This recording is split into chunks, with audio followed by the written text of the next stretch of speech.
দেশনেত্রী বেগম খালেদা জিয়া আমাদের মাঝে নাই, পৃথিবী থেকে তিনি চলে গেছেন। তার মৃত্যুতে 7 দিন ব্যাপী বাংলাদেশ জাতীয়তাবাদী দল বিএনপি শোক পালন করবে।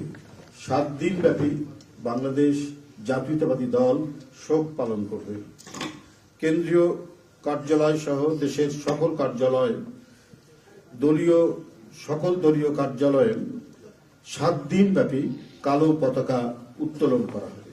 7 দিন ব্যাপী কালো পতাকা উত্তোলন করা হবে।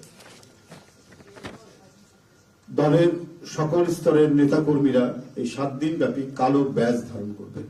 7 দিন ব্যাপী কালো ব্যাজ ধারণ করবেন। সব মশার বিরুদ্ধে সুরক্ষা দিতে এলো বসুন্ধরা এক্সট্রিম অ্যারোসল। মশার বিরুদ্ধে এক্সট্রিম সুরক্ষা। প্রতিটি দলীয় কার্যালয় দেশনেত্রীর জন্য 7 দিন ব্যাপী কোরআন খতম ও দোয়া অনুষ্ঠিত হবে। কোরআন খতম ও দোয়া মাহফিল অনুষ্ঠিত হবে।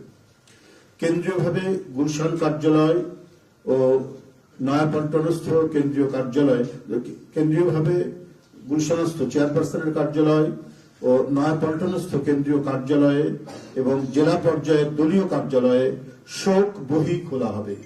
যারা গণ্যমান্য ব্যক্তি আছেন সেই শহরের এবং আরো যারা মনে করেন বিভিন্ন রাজনৈতিক দলের নেতৃবৃন্দ, সেই শোক বহিতে তারা মন্তব্য করবেন এবং স্বাক্ষর করবেন। মরহুমা দেশনেত্রী বেগম খালেদা জিয়ার নামাজে জানাজা ও দাফন পরবর্তীতে জানানো হবে।